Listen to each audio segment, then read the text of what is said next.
31 The decline and fall on your ass. That night, at long last, Barry made it back into Club Bazaar. San was sipping some sort of fruit smoothie when he approached. Well, well. Look who's not dead. You son of a bitch, she was momentarily speechless. Come now, San. Did you really think I would have kicked the bucket so easily? But there are too many questions.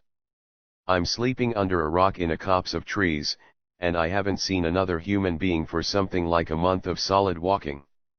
I must be getting near to the Great Lakes, all the topographical signs point to it. But why couldn't I get into Club Bazaar until now? That's the million-dollar question, said San. The bajillion-dollar question. Because I can only suspect foul play. And it can't have been Central Gov by itself. What other party would want to close you off, and would also have that level of power over Dream? You're right, of course we knew you weren't dead, because I could tell you were trying to get into Club Bazaar. But there was nothing anyone could do. Your proximity has probably helped ease your access tonight. But I also think you must have met with a powerful force allied, in some way, with our interests, since the dream residue I detect on you now is much higher than a normal human should have. Yes, said Barry. I suppose I did. I'll look forward to hearing about it sometime, said San. I'm the only one of our party here tonight. They'll be thrilled to hear you're safe. For a little over 2 weeks, we've been here at the great arenas, working our way up. You missed out on some pretty dumb stuff. Grab a drink, boy, have I got some stories for you. I can't believe Barry is gone and there's nothing we can do about it, Drip Dry was saying as the cart rolled along. We should have just followed the river to see where he ended up. I understand your thinking, said San. But we would have had to either split up or abandon the carriage. Barry made it clear that the top priority was to get this alchemy stuff to Jayhawk.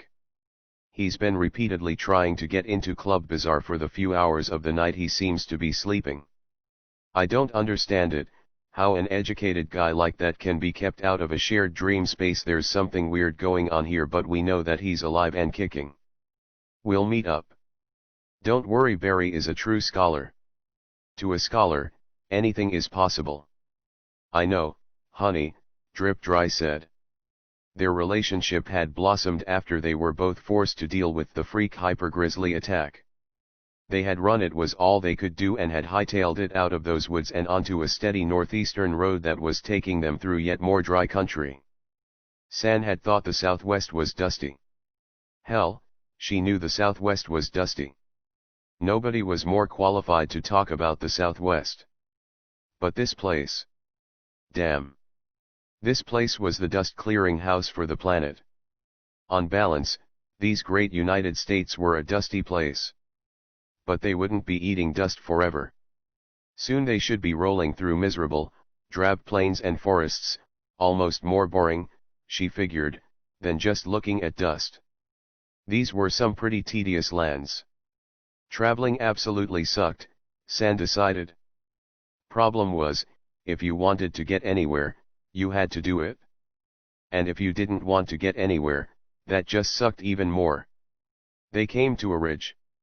Down below, there was a wide valley of mostly just more dust. But not entirely. Out amidst the dust, two parties were locked in fierce combat. It looked like they were going after it with shillelagh. On closer inspection, none of the combatants seemed to know much about fighting. And they were dressed in rather silly costumes. This merits closer inspection, said Drip Dry. Agreed, said San. Pard, let's take the cart down. Pard steered the speed mules carefully down the winding path to the bottom of the ridge, and they approached the still fighting groups at a trot. There must have been around 50 people on each side. The combatants on the right wore one-piece plush nightties of bright, electric yellow, featuring black lightning bolt insignia and hoods that looked like they were meant to imitate the appearance of some small mythical animal.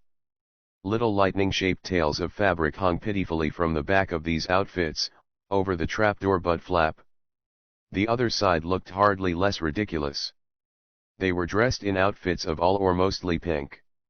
Atop their heads, they had great fluffy helmets that were also fashioned in the likeness of some mythical character, though of a lazier and more generic sort than that of their rivals, essentially just a pink ball with eyes. This team appeared to be the less skilled of the two unskilled sides, with the tactic of holding back in the most cowardly sort of defense San had ever laid eyes on. Every now and then, however, they would lunge forward in short-ranged but powerful strikes that would stagger or even knock out their opponents, thus keeping up something like an equilibrium of combat mediocrity, though these strikes seemed to briefly stun the strikers with a heavy fatigue. The thing that struck San the most was how tough these fighters all looked physically, even in their stupid get-up. 10 halfway decent wrestlers could have come in and wreaked havoc without the use of a single shillelagh, but that was hardly because of a lack of muscle on the part of the fighters. Indeed, they looked like, with a little training, they could be fine warriors themselves. But they seemed uninterested in beating their hated rivals by any other method than the ludicrous, slappy techniques they employed. Hopping about haphazardly, without any apparent sense of balance, thwacking their shillelagh around without putting any backbone or even any real momentum into their strikes, zigzagging like drunken rabbits and wasting all their breath on loud, superfluous ohs and ahs and have-at-yous, it was clear that there was something wrong with these guys. And what bothered San was, there were too many of them, and they were too well organized, for it to just be a total anomaly. She and the gang had to get to the bottom of this. Pard drew the carriage to a halt within easy throwing distance of the scrum, the speed mules kicking up a cloud of dust as they put on the brakes. Everyone began climbing out of the carriage. San. Drip dry. Tobias. Marcel. They stepped into the sun, squinting from the sudden glare, and peered towards the curious spectacle. Who's winning? Asked Marcel. Yellow side, said Tobias. I wouldn't count pink out yet, said Drip dry. I can't help but feel, said San, using her hand as a sun visitor, that they're somehow both losing. A member of Team Yellow was desperately swiping at a cringing pinko, when he caught the newly arrived audience out of the corner of his eye. Hey, he said inanely, turning his back obliviously to his foes and pointing. The pinko he'd been attacking, showing no interest in this perfect opening, followed the line of his yellow foe's finger. Soon others were turning away from their opponents to stare at the newcomers. A pinko accidentally hit a yellow who had turned. His foes gave him a dirty look. Oops. Sorry, the offending pinko said. Now everyone was staring at the newcomers, who were staring right back. Those guys are the tough ones, the yellow leader shouted, pointing emphatically. Let's get 'em. In a swarm of flailing shillelagh and rooster-like battle cries, the crowd of could-be hardies, pinko and yellow alike, stampeded towards the party. Drip dry, hardly betraying an ounce of exertion, darted forward and spun around with his arms, now the stuff of myth, extended to either side in an adamantine spinning double lariat, scooping up foes in the crook of either elbow and sending them flying as fast as the eye could follow. It was like a helicopter eradicating an enemy base, like a thresher eradicating wheat. The line between pink and yellow teams was split down the middle. Tobias was chasing down running pinkos, bopping their heads together when he got the chance. The yellow team had it even worse. San was bulldozing the ranks with an endless stream of rapid lunging straight punches that were flying right by the improperly wielded shillelagh and consistently knocking out in one bop to the noggin. It was bedtime for bozos. After about a minute total of this treatment, the leaders of both pink and yellow ran forward with their hands held out, palms up. Halt. We surrender. The action came to a complete halt. Marcel peered out from behind the wagon. What was the point of that? San turned. As a professional, I can tell you that there is exactly no point to any of this. She turned to the two leaders.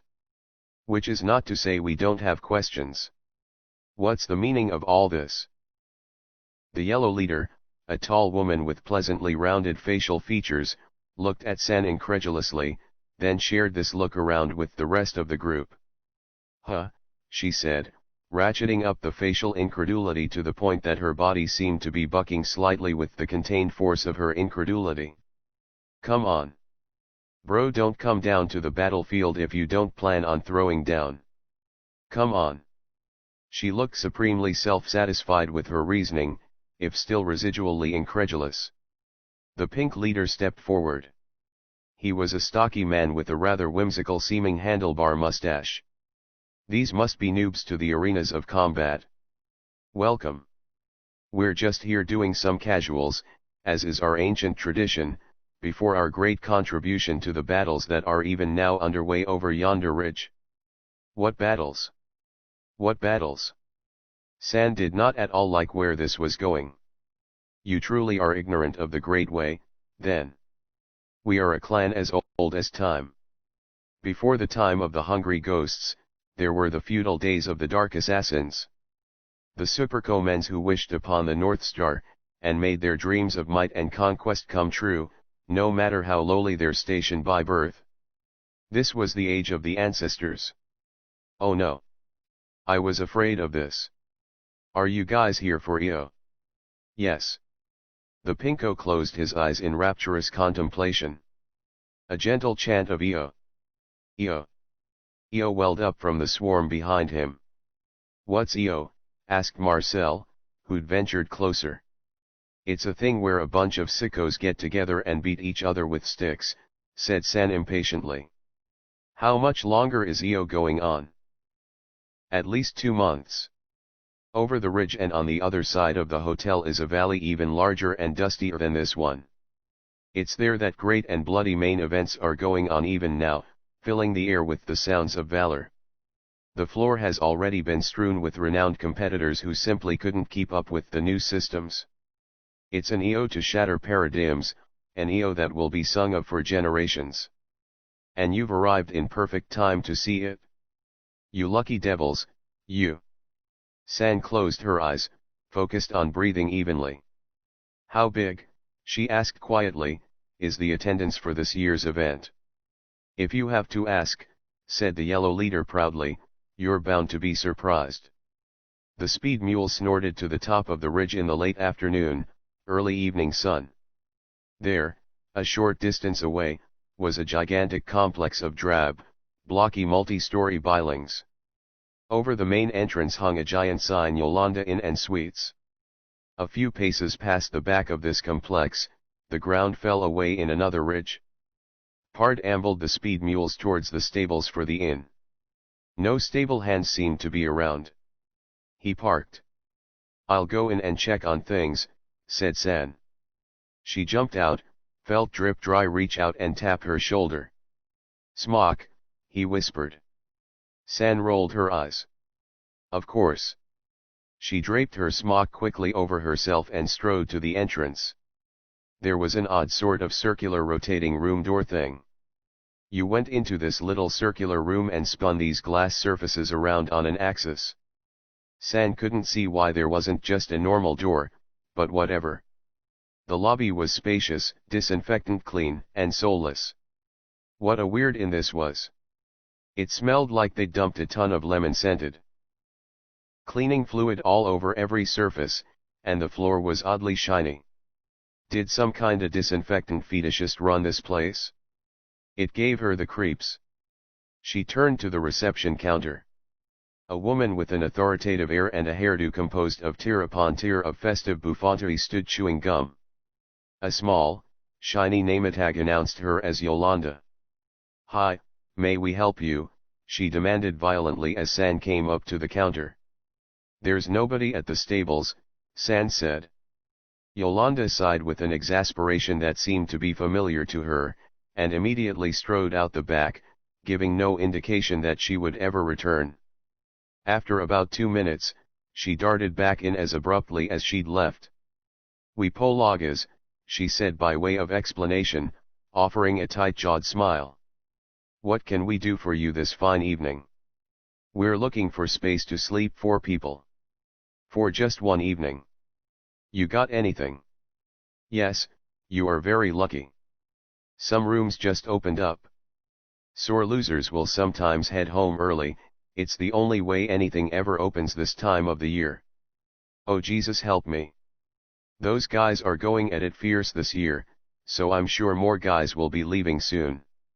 Let's see. Adjacent connecting suites in Building 3, overlook the valley, 3rd floor, a great view, can fit 2 each, okay. Perfect. When do people usually start heading back in from the events? Oh honey. There's no one time. It just rotate. They do this at all hours of the day and night. It don't ever stop. Thanks. San's face whitened slightly as she settled up for the night. She had no plans to be here tomorrow. But she also didn't dare push the group's luck for the remainder of today.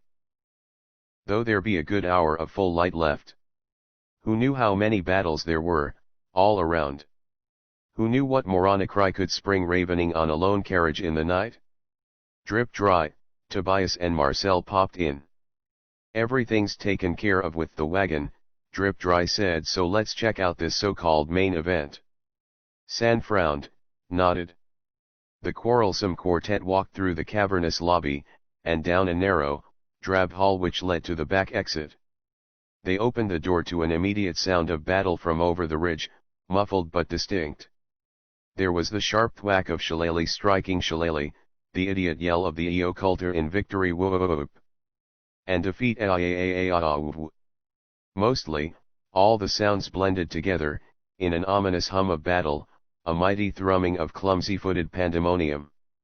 The sound floated over the ridge in a cumbersome cloud of clattering, greeting the party's pensive ears.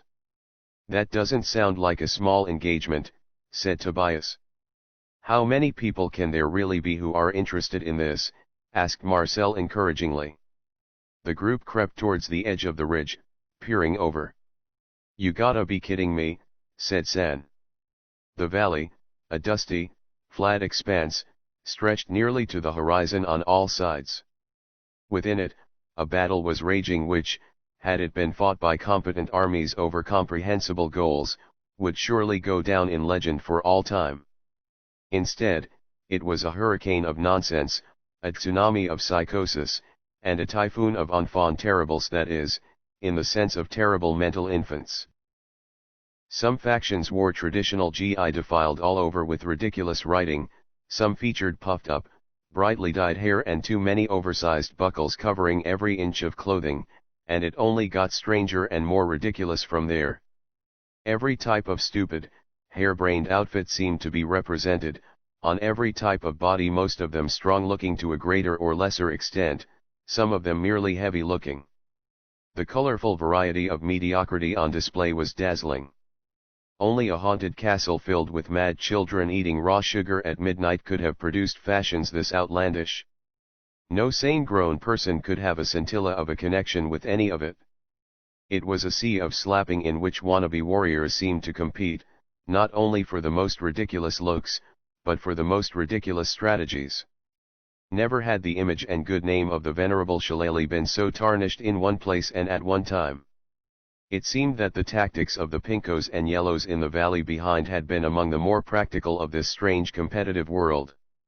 Battle cries like the crowing of amorous turkeys flew on the evening air as hundreds of combatants at a time turned their backs full onto their opponents in cumbersome flips and rolls. Who came up with this stuff? As unconventional as all this seemed, it was not the most ludicrous aspect of the giant scrum that raged below, kicking up a haze of dust to float above the valley in the mellow evening light. What really made the whole thing so meaningless and chaotic was the overabundance of factions. San couldn't guess how many there were down there, but it couldn't possibly have been below 200. Nearly to the edge of the valley in all directions, countless warriors were engaging one another without rhyme or reason. Nearly everyone was at war with nearly everyone else. It was ridiculous Ragnarok, a stupid stampede of self-indulgence. And always, without cease, the shillelagh thwacked about. There was no way it would ever be brought to an end. And the din rose up to the heavens. It was all fun and games, and everybody got hurt. How are we gonna get through that? Asked Marcel glumly. I might just have an idea, said San, rubbing her hands together in strategic thought. I might. 32 riding on the wind. That night, after a miserable pizza dinner, San poked her head between the tatty blinds of the hotel room's giant window. Below, the giant conflict soundlessly continued in the moonlight. It hadn't even slackened. Come to bed, Drip Dry called out to her, letting out those low whining noises that he tried so adorably to make seem sexy. San continued to stare down at the scene, silent and deadly as an aquarium full of pufferfish. You gotta think like the enemy, she muttered to herself. Think, like, enemy.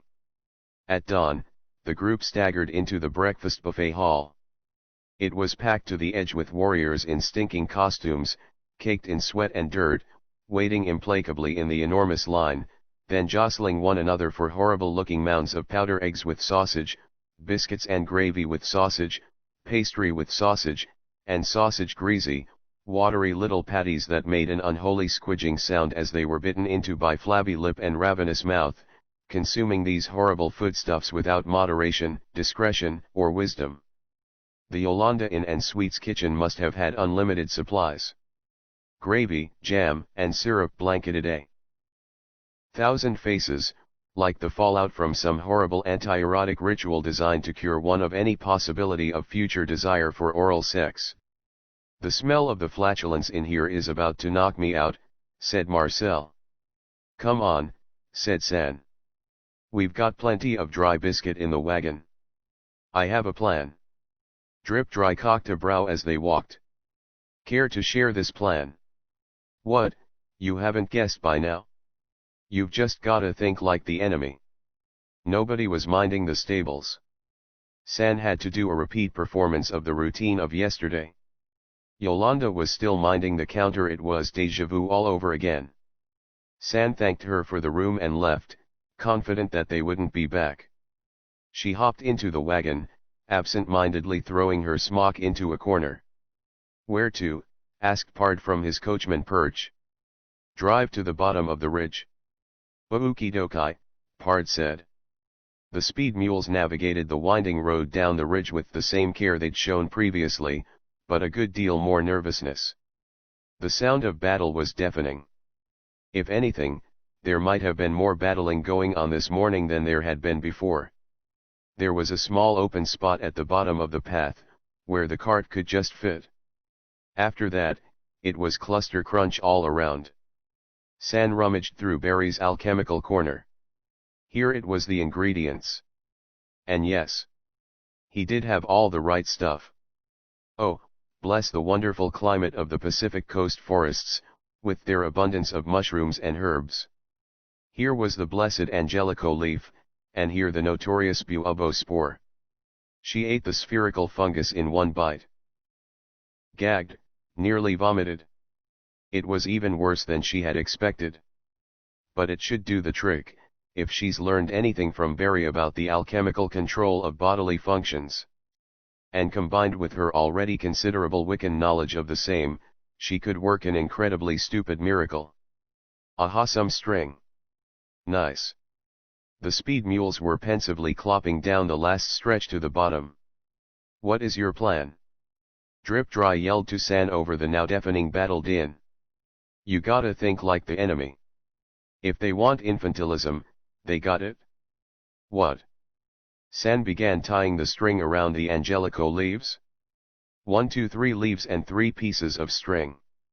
She leaned towards Drip Dry, tied the string around his head, so that the leaf hung under his violently sniffing nose.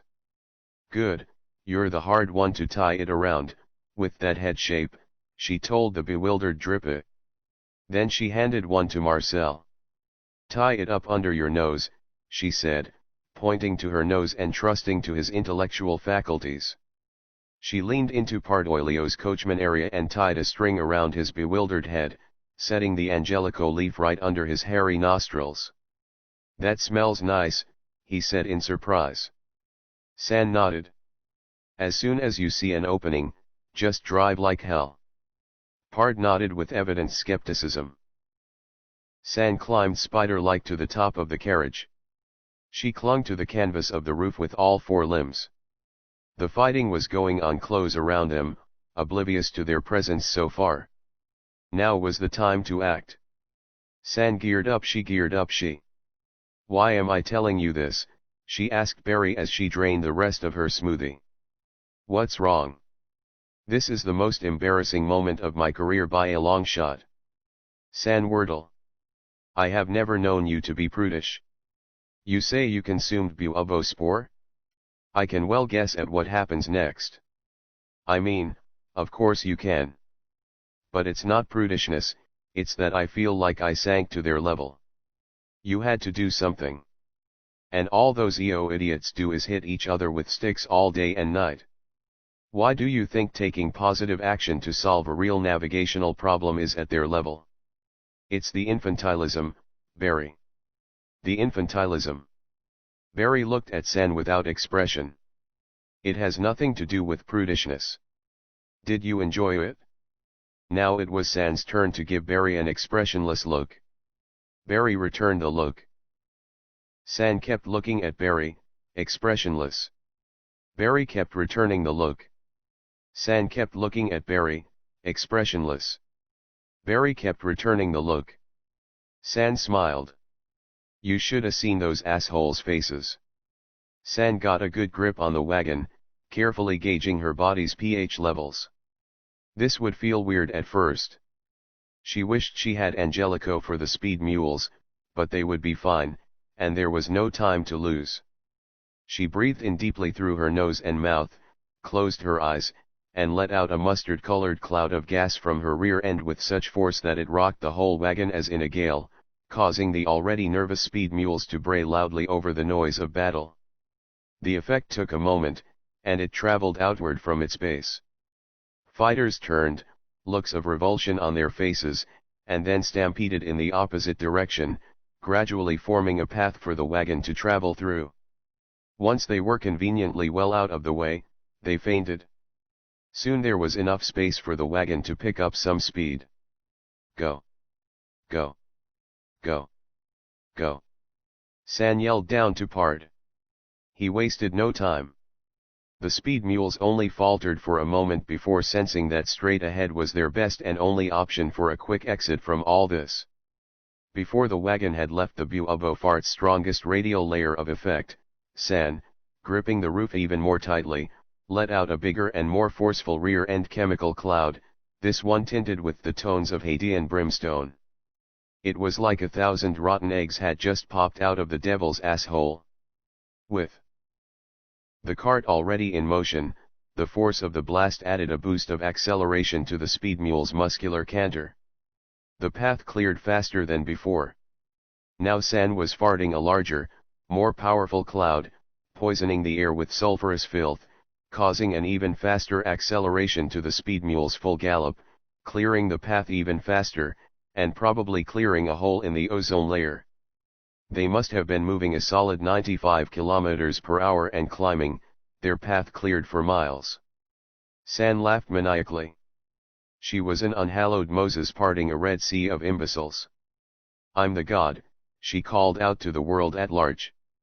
I am the God.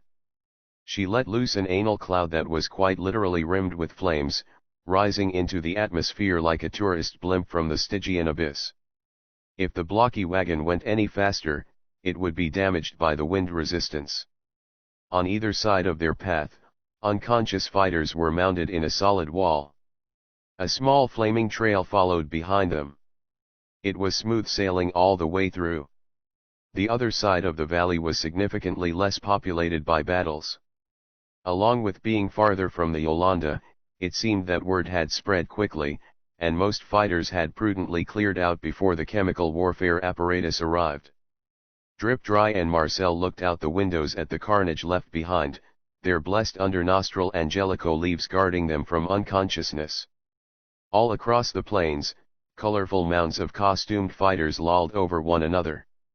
It was a bizarre parody of some obscure circle of hell, with semi-conscious big-haired oafs in sweatpants staggering agonized through a landscape of dust and ruin, or leaning on their shillelagh to inspect the fallen like defective Dantes. Ahead, another winding road led up the ridge and, it was hoped, away from the EO event and everything it stood for. San hopped back into the carriage as the speed mules began to decelerate in anticipation of the wall ahead of them. "I'm gonna be lying down rather than sitting for a while now," she said as she laid herself out on some cushions. "Just fair warning. I may take up a bit more space in the wagon than normal. If it's hemorrhoids you're worried about, Barry might have something for that in his sack," said Drip Dry. "I'm sure he wouldn't mind you taking some." "Yeah, I'm afraid that might have to happen," said San. "Even though I already just took a bunch of his good stuff. Everyone can take the herbs off their faces by the time we reach the top of the ridge." "I like it," said Marcel. "These things smell great. Don't they? Listen. We can't slow down too much. We just put a serious crimp in this year's EO. What I did back there is not an authorized strategy at all. If those clowns catch up with us, we're really in the shit." "I hardly think it likely," said Drip Dry. "With our speed mules. Even in tired condition as I'm sure they'll be, they can outstrip almost any normal speed mule." "True," said San. "We just have to hope this is the last EO spot, and word doesn't get out. If we came upon another group like this, and they knew about us dash." "Oh come on," said Marcel. "That battlefield had an endless supply of guys in costumes with sticks. There can't possibly be that many more guys like that in this whole country." The land was getting less dry. They saw a few buffalo grazing here and there. "Buffalo are pretty annoying," San opined. "They can take up the whole plain and get in everybody's way." But there was never too large of a herd. Long, tree-blanketed mountain ranges began to dominate the scenery. The leaves on the trees were really shifting into autumn this far north, specks and flecks of color among the slopes. One time, Tobias thought he saw a massive spurt of water and water vapor fly into the air from a seemingly random point in the ground. The group viewed this with healthy skepticism. "Why would water just fly out of the ground all of a sudden?" asked Drip Dry. "It's easy to see things on a long coach ride," said Marcel. "I suppose you guys are right," conceded Tobias. Then, in a bid to change the subject, "How are you feeling, San?" "Oh, don't worry with me," San said drearily. "I'm of no major interest. You don't see holes in the ground go off very often. These days, on the other hand, ever since I ate that buobospore, my hole seems to be going off every 5 minutes." The wagon erupted with hearty laughter, the contagion of which caused San to begin chuckling. "Watch out," said Pard, "if I laugh much harder I won't have control of these dang speed mules." In knee-slapping mirth, they rolled onwards, ever unhesitant to head further down the road, audacious in the face of the unknown. There was some more dumb stuff that happened, but I don't want to try your patience when you've just gotten back. You should get some 1,000-year-old ginseng. I made sure it was in stock. If you have it here, you'll still get effects when you wake." "I'm fascinated by your stories, San," said Barry, "but I won't hesitate to take you up on the ginseng. Let me grab it and get right back to you." Barry strolled over to the bar. The bartender was busily measuring components for some highly technical cocktail.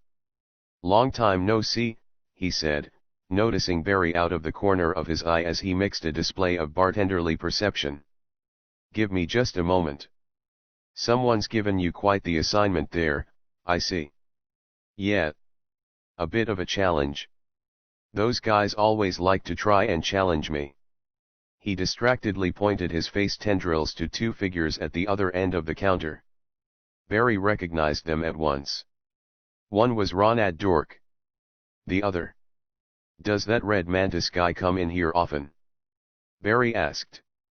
"Who, Jayhawk?" "No, just every now and then. He's an odd duck." "There. I think I got it." Dork and Jayhawk were smiling mischievously at Barry. Jayhawk nodded roguishly. Barry walked over in sync with the bartender. "Here you go, one Sagmatic Sizzler and one Donutty Tookwarty." Tell me what ya think. The bartender set the drinks down with the air of one who was washing his hands of the whole affair, whether he'd won or lost, but was still happy to humor critique. Jayhawk sipped his donutty took warty. He gave it a moment. Yeah. I'd say you hit all the important notes pretty well. Dork sipped his sagmatic sizzler. This is the most delicious drink I've ever tasted. You're a genius. I told you he was a good bartender. I know you did. I just wasn't focused on getting drinks when I came here before. Well well, said Barry. The dynamic duo. What a pair. The world isn't ready. Weren't you going to name your tag team dynamic duo? Asked Jayhawk. Okay, said Barry. The fact that you know something like that is just scary. Dork grinned widely. He's a Hueyuig stalker. Jayhawk rolled his eyes. I told you, I like games. I've been a Barry fan from the beginning. Glad you made it back here, pal o' mine. Bartender, Barry said to the bartender, can I get 1,000-year-old ginseng tea? I was hoping you'd say that, Barry, the bartender said. He went to work. An easy assignment, said Jayhawk, but a good choice. So Bear, said Dork, how have you been liking my saying that nobody does a tarot reaching perfection? It's so vague it could mean anything, said Barry. Like tarot, said Jayhawk. True, said Barry. Here's the stuff, said the bartender, sliding the cup over to Barry. Drink up. It'll do ya good. Barry sipped. In all seriousness, Dork, I couldn't agree more. There is no doubt you've got it right. Nobody does a tarot reaching perfection. Because perfection is nothingness. Anything that exists, has two sides, and likely many more. Anything that doesn't have at least two sides, doesn't exist. This is something I know to be true. Every card in the tarot deck can be drawn right side up or upside down. For most listeners, perfection in a tarot reading simply means accuracy in forecast. For instance, if you receive a Tower, card 16 of the major arcana, whether upright or reverse, as your soul pull in a reading focused on general divination, and then embark upon a period of your life marked by unusual stability, the reading can be considered a failure. Of course, there are always relatively stable and relatively unstable aspects of any time in one's life. If everything is going crazy around you, it's likely that you'll turn to more stable routines as a response, just as you might choose wilder pastimes when you consider your life lacking in excitement. But if you pull a Tower, and the world erupts in an utter conflagration, the reading can probably be considered a success perfect. But this is only the surface level of perfection. When we examine things more closely, we can see that anything that can be called truly perfect, cannot have more than one side. How can there be another side, when the one side is perfect? What is the purpose, the meaning, to the phrase upside down perfection or right side up perfection? There is no such thing. So, none of the 78 cards of the tarot deck can be part of any equation that can be called perfect. In fact, tarot divination is a game of chance. That's the meaning to it. Jayhawk closed his eyes. Impeccable. What do you think, Jayhawk? Asked Dork. I don't get why you guys even talk about that kinda stuff. Weren't tarot cards originally just playing cards and then some hucksters came along and claimed they were from ancient Egypt? Barry and Dork nodded. But that isn't where their power comes from, said Barry. It's the artist Pamela Coleman Smith, who illustrated the so-called Rider-Waite deck, that's responsible for tarot's lasting power. All that other stuff is just nonsense. The deck is powerful because Smith knew how to illustrate a ceremonial card game with the right colors, line work, attitudes of the figures illustrated, and altogether proper use of harmonious artistic elements, so that the cards have the quality of transporting you into a dreamlike place. When viewed in a setting where that dreamlike quality is negated, the whole thing is just a joke. Ah, said Jayhawk. So it's actually an artistic thing masquerading as divination. No, said Barry. Divination is an artistic thing, and an artistic thing is divination. Do you paint or something? Asked Dork. From time to time, said Barry. And now, gentlemen, you'll have to excuse me, I asked somebody to wait for me to get back, so I could keep hearing their stories. We should talk soon, I'm sure. He strolled off. The pair watched him go. I bet, said Jayhawk, that he just said all that stuff because he likes to paint. I mean, artists act like there are rules to art, but it's really just whatever they wanna make up. Easy for you to say, said Dork. 33 Rite of Passage. The mountain pass was damnably narrow. Steep walls of rock rose on either side, putting the little wagon in deep shadow. Mountain country, said San. It's the worst. The terrain is always messing with you, tiring out the speed mules. Up and down. Down and up. Just when I thought the hemorrhoids were over. And this pass is giving me the heebie-jeebies. How much longer are we gonna be stuck in this narrow little corridor? Tobias was squinting at a big map. Not much, I don't think. Pard called back, I got good news and bad news. Which ya want first? The good news, said Marcel. It doesn't ever work if you get the bad news first. Hey, you broke the code. Oh well. The good news is that the pass widens out very soon dash. Is it blocked with rubble? Asked San. No. Does it end in a cliff? No. Is there a big war going on or some kinda conflict? No. A dragon? No. Some goons? Yeah. Oh man. I shoulda got that one first try. What do they look like? A bunch of guys in nice suits, with kizarigama. One of them has nice tits. Could be those down south gangsters Tobias talks about. A bunch of guys in ninja outfits, but they're not camouflaged properly because they're all bright colors. That's gotta be EO cultists, they even have the sticks. Oh, and there's Chuck and Buck Dazzler from back in West Pueblos. Chuck is looking fine these days, I gotta tell ya. And it looks like the gangsters might have Tommy guns, so we might be done for. San began desperately rummaging through Barry's alchemical supplies. Man oh man, if Barry hadn't got all this stuff, I don't even know. Here we go, she pulled out a tan orb with small tan pods radiating out from it on thin filaments. Pard, stop the carriage. You got it? The speed mules drew to a quick halt, snorting slightly. They're just looking at us. Biding their time, looks like. San inspected the thing, turning it over in her hands. It was a Daedalian, a potent psychoactive that, along with producing a powerful high, reliably caused ally to attack ally in the case of a violent confrontation. She began turning the sphere over and over, carefully, in her hands. Then, she held it up to the window. One after another, filaments started popping off the parent orb.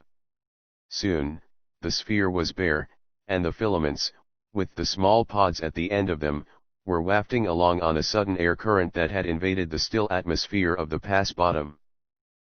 I've successfully communicated with the plant, said San, even though its voice was hard to discern, after being cooped up in that bag for so long.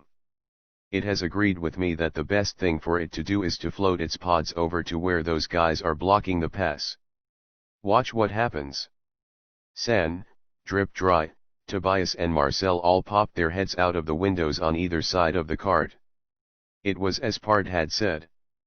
The group stood in attitudes of defiance, with arms crossed, hands on hips, heads tilted. Behind them, their wagons formed a solid blockade.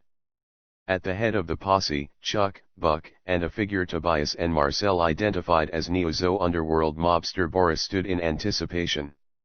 Chuck really did have succulent breasts, a fact which his modest blouse did little to hide. Boris' hooters were pendulous, kept in check with a sweater despite the weather being not at all cold. Boris began to step forward. Stalling ain't gonna help yas, see. We're here for payback. Time to get what's coming to ya. He slapped his hand on his upturned palm as he stepped forward. Come over here and take it. We could go over there and give it to them, muttered Tobias, if they hadn't brought guns. The pods drifted ever closer to the blockade, unnoticed.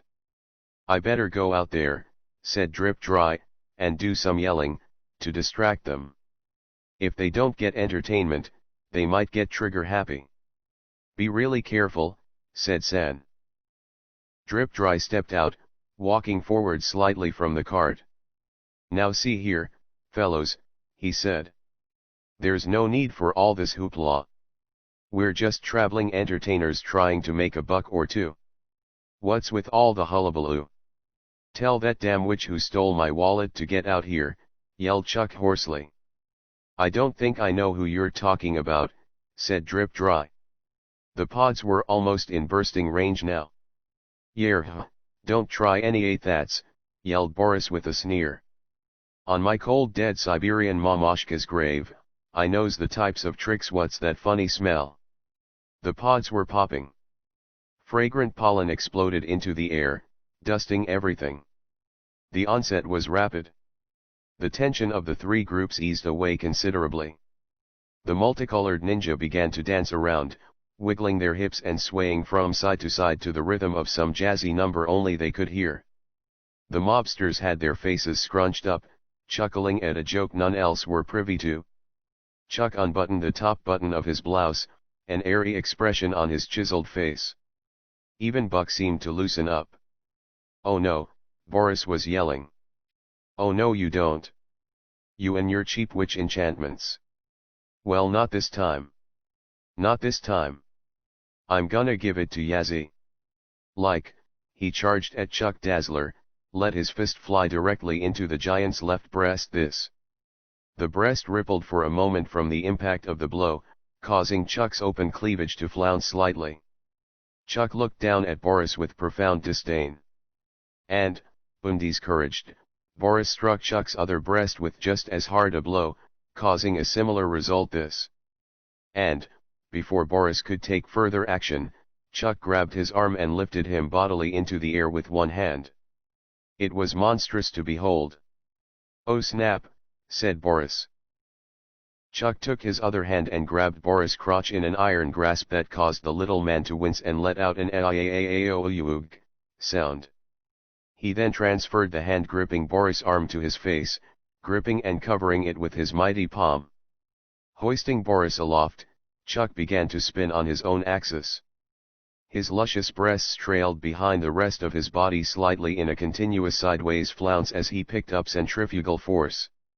San wondered that he didn't cause his own balance to fail. But he managed to maintain it, and at top speed, he sent Boris flying into the crowd of color-coded ninja. This had the effect of causing immediate fighting to break out amongst that camp. Ninja wannabe occultists whipped shillelagh out of their sleeves and started whacking each other without rhyme or reason, making high-pitched whoa-aaa noises the while. That ain't how you mugs use venerable weaponry. The mobsters soon joined in with their own, much more effective Kizarigama attacks. Buck rushed into the fray, knocking goons over left and right. Chuck was now looking for Boris. The mobster had snuck through the crowd, crawled under a wagon and gone to the back, where his three boys with Tommy guns waited. Chuck saw Boris. No, he yelled. It was impossible to tell what Boris and the Tommy gunners were saying. Suddenly, one of them opened fire on both Boris and his two peers, quickly dispatching them. Chuck dived for cover behind a rock near the cliff wall, hands over his head. The Tommy gunner stepped towards the fray, which still obliviously fought on, despite the rapid-fire gunshots that had just rung out. Oh no, said San. The gunner killed all of them. San found herself in a white space. Everything all around was white. There was no floor, no constraints. From the far distance, she saw the demigod Finklin. He manifested himself directly into and through all of the space. Finklin became the space. What is the meaning of this? San asked. I don't know. We demigods wanted to live forever, so we did. Now we can only do what we can do. Try not to overthink things.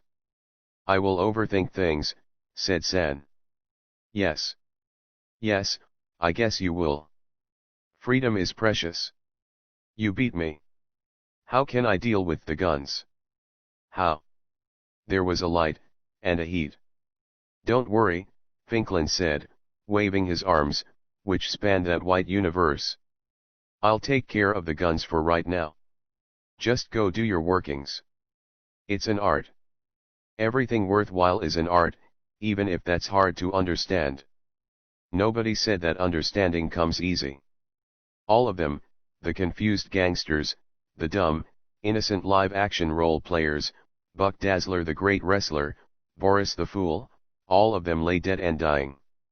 Their lives bled out. Why does it happen this way? Tobias remembered the dying T-Town wrestler at the exit of Neozo, whose name he had long forgotten. Dying from the guns. The guns. Why did it happen this way? Why could such a paltry thing as a gun have power to take so many lives so quickly? Why must the cycle of violence always continue? Why can we not be sober?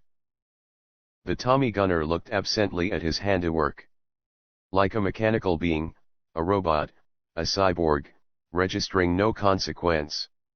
Had his mind been overloaded, or was it vacant to begin with? Such a question was forever beyond answer. He looked. As he was distracted, Chuck peered out from behind the rock.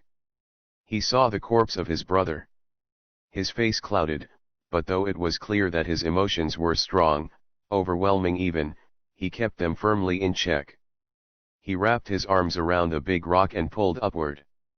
The ground quaked. With a tectonic groan, the half of the rock below the surface came up, was wrenched free from the grip of the earth. The gunner turned from his distraction and fired blindly, but his bullets ricocheted off stone, having no greater effect than to send small rock chips flying. There was a clicking as the magazine ran out of ammunition. Chuck hoisted the rock and, muscles straining, veins bulging, he thrust it through the air. It obliterated the Tommy gunner's head as it made contact, then crushed his body under its weight. Without pause, Chuck Dazzler began moving bodies to the side, starting with that of his brother. He removed his own blouse, leaving him attired only in a sensible golden sports bra. With a look of deepest affection, he draped the garment over Buck Dazzler's eternally staring face. Then he turned, and never viewed his brother again in the world of the living. Drip-dry eyes approached Chuck Dazzler where he worked, lining the corpses neatly to the side and out of the way of the path. He watched Chuck work for a moment, not wanting to break in on the silence of one who just lost the person he held most dear. "Chuck," he finally started. "Drip-dry eyes," Chuck Dazzler said, turning full on to face him. "Please do not offer me condolences, or suggestions of any kind of remorse. I don't know by what mechanism you enchanted our group. That has no bearing. My brother was a combat professional, just as am I. When we chose to ride with a party carrying firearms, we knowingly assumed all risk. That is all." Buck Dazzler knew what he was getting into, and he would never have expected any other kind of treatment from an adversary. "When Barry drugged me back in town, it wasn't enough to break the spell of the Church of Yahweh Dazzler, even though I already knew it had falsely appropriated my God. They betrayed Yahweh Dazzler. And yet I followed them, not out of brainwashed delusion, but out of greed. Buck and I did horrible things, got our hands dirty in the name of corruption, listening only to one another. Now that's changed. I know you know it. It takes a shock, sometimes even a tragedy. Well, I've had that, and I don't need the institutions I allied myself with any longer. I'm liberated. It's been too long coming, but I'm liberated. So let's move these bodies and these carriages out of the way. We can loot whatever money or supplies you might want or need from the carts, and then let's get to the great arenas." I'm leaving all this behind me, the sooner, the better. Drip Dry smiled, his eyes big and watery. It's great to have you on board, Chuck Dazzler. San dreamt. It was the white space. All 6 of the demigods stood in a half circle. There was Finklin, Fidge, Serphorius, Horse-faced Ute, Bald Kyle, and Biko. They stood around with their eyes closed, not realizing San was there. They existed in an inhuman world, a world of pure pleasure, and San realized that they were superstars in their own minds. They didn't really understand how humans viewed them. They didn't understand much of anything. They had started out as local celebrities and climbed up the social ladder. Who were they, really? What made them more qualified to be demigods than anyone else? Just that they were really strong? Every time she had heard some story about a demigod's supposed cunning, it was so stupid that she had to assume their agents had just made it up. Like, there was no actual example of any demigod being smart, ever. They stood there, eyes closed. And they hummed, softly, deeply, monophonically. San quickly realized that somebody, probably an agent or some yes man, had told them that humans liked humming. They hummed. And San turned away and went elsewhere. And she saw an amazing dawn. It cut through the white space like a knife, liberating it of its subtly oppressive metaphysical feel. Cascades of colors, cycling through gradients from gold to fire and back, flooded through the dawn space, creating an amazing new warmth, an amazing exhilaration that transformed the white space little by little into something much greater. The rays reached to the demigods, and immediately the theatricality, the mask-wearing phoniness of these old gods was exposed and negated. They stood sheepish in that healthy light that was something so much greater than they could ever be, yet helped make them a part of it. Saints be praised. Was this what clean living was like? San knew it was, and more. Soon, through all the madness, there would be new horizons, new possibilities. She would not have to be dealing with the same nonsense forever. They were about to crack things wide open. I really believe that dream, she told Barry now, as they lounged around at Club Bazaar. I know it, said Barry. Let's crack the space wide open. The demigods have done good things in the past. But even the greatest must retire one day, may their rest be respectful and satisfying. We have new ways to forge, and none will see it coming. Yes. It's hard to be patient. But we have to be more disciplined in how we go about things now, than we've ever been before. So true. I believe we have plenty of dream time left, and this is all of tremendous value to me, if you have the patience to keep telling. There's not too much more to tell of the voyage. We had a painfully boring trek after the incident in the pass, going through endless fields of potato and corn, as well as desolate plains like you've likely seen. Chuck Dazzler was mostly silent, but all in all he wasn't bad company. He never changed out of that sports bra, which is kinda like his new uniform. Every tavern we visited was painfully bad, bare-bones establishments with dirt basic food cooked by squareheads, and there were few enough of those. We never saw sign of the furtive tribes of the area, save a few carved rocks with strange skeletal processions on them, perhaps a sign of the tribe's religious practices. Barry shuddered. Anyway, we went on, and just as we were losing hope that we would ever get past that miserable land, we started seeing more saloons. Still pretty lame ones, mind you, but it was clear we were closing in on some kind of hub. And it didn't take much questioning to discover that all the development around that area was the result of proximity to the Great Lakes, and their great arenas. And something else became quickly clear. Jazzy Jayhawk was very much in residence, performing consistently in the legendary Central Arena on Mackinac Island. Some unknown impetus had caused him to temporarily cease his constant wandering and focus in on his wrestling. And even by his already impossible wrestling standards, he had been killing it.